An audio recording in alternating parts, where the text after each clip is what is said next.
Hi everyone, welcome to Veeksha construction civil log. ಇವತ್ತಿನ ಈ ವಿಡಿಯೋದಲ್ಲಿ ನಾನು ನಿಮ್ಮೆಲ್ಲರಿಗೂ ಕೂಡ ಸೆಂಟ್ರಿಂಗ್ ವರ್ಕ್ ಮಾಡುವಾಗ ನಾವು ಫಾಲೋ ಮಾಡುವಂತಹ ಕೆಲವೊಂದು ಟಿಪ್ಸ್ನ ಶೇರ್ ಮಾಡ್ತಾ ಇದ್ದೀನಿ. ದಯವಿಟ್ಟು ಎಂಡ್ ತನಕ ವಿಡಿಯೋನ ಸ್ಕಿಪ್ ಮಾಡದೆ ನೋಡಿ.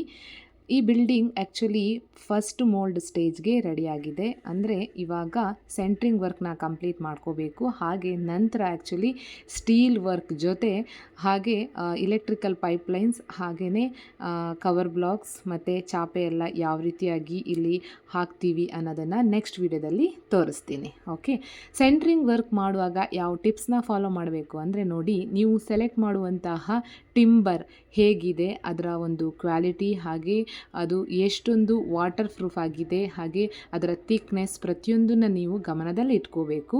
ಯಾಕಂದರೆ ನೀವು ಇಲ್ಲಿ ಕಾಂಕ್ರೀಟ್ ಹಾಕುವಾಗ ಆಲ್ಮೋಸ್ಟು ಆ ಕಾಂಕ್ರೀಟು ಎಕ್ಸಾಕ್ಟಾಗಿ ಅಲ್ಲೇ ಸ್ಟಾಕ್ ಆಗಿ ಕ್ಯೂರ್ ಆಗಬೇಕು ಅಂಟಿಲ್ ಒಂದು 7 to 14 days. ಏನಾದರೂ ಬಿಗ್ ಬಿಲ್ಡಿಂಗ್ ಆದರೆ ಆಲ್ಮೋಸ್ಟು 20 days ಕ್ಯೂರಿಂಗ್ ಆಗಬೇಕಲ್ವ.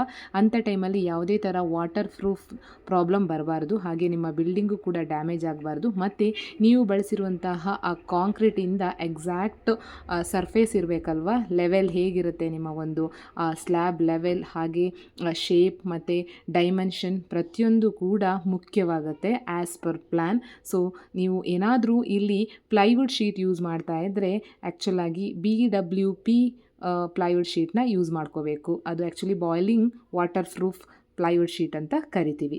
ಅಂಥ ಟೈಮಲ್ಲಿ ಯಾವುದೇ ಥರ ಡ್ಯಾಮೇಜ್ ಆಗೋ ಚಾನ್ಸಸ್ ಇರಲ್ಲ. ಹಾಗೆ ನಿಮ್ಮ ಕಂಪ್ಲೀಟ್ ಸರ್ಫೇಸ್ ಕ್ಲಿಯರಾಗಿ ಬರೋದ್ರ ಜೊತೆ ನೆಕ್ಸ್ಟ್ ವರ್ಕ್ ಏನು ಸ್ಟೀಲ್ ವರ್ಕ್ ಏನು ಮಾಡ್ತೀವಿ ಇದರ ಮೇಲ್ಗಡೆ, ಅದು ಪಕ್ಕಾ ಪರ್ಫೆಕ್ಟ್ ಪ್ಲ್ಯಾನಲ್ಲೇ ಇರುತ್ತೆ. ಹಾಗೆ ಯಾವುದೇ ಥರ ಲೀಕೇಜು ಆಗಲ್ಲ ನಿಮ್ಮ ಕಾಂಕ್ರೀಟ್, ಹಾಗೆ ಒಂದು ಪರ್ಫೆಕ್ಟ್ ಶೇಪ್ ಕೂಡ ಬರುತ್ತೆ ಅಂತ ಹೇಳ್ತೀನಿ. ಈ ವಿಡಿಯೋ ಏನಾದರೂ ನಿಮಗೆ ಇಷ್ಟ ಆಗಿದ್ದರೆ ದಯವಿಟ್ಟು ಹಿಟ್ ಲೈಕ್, ಶೇರ್ ಹಾಗೆ ಕಮೆಂಟು ಮಾಡಿ. ಹೆಚ್ಚು ನನ್ನ ಚಾನಲ್ಗೆ ಸಬ್ಸ್ಕ್ರೈಬ್ ಮಾಡಿ. ಮುಂದಿನ ವಿಡಿಯೋದಲ್ಲಿ ಇನ್ನೊಂದಿಷ್ಟು ಮಾಹಿತಿ ಜೊತೆ ಮತ್ತೆ ಸಿಗ್ತೀನಿ ಅಂತ ಹೇಳ್ತಾ, until then please stay connected to my channel ಅಂತ ಹೇಳ್ತಾ ಬಾಯ್.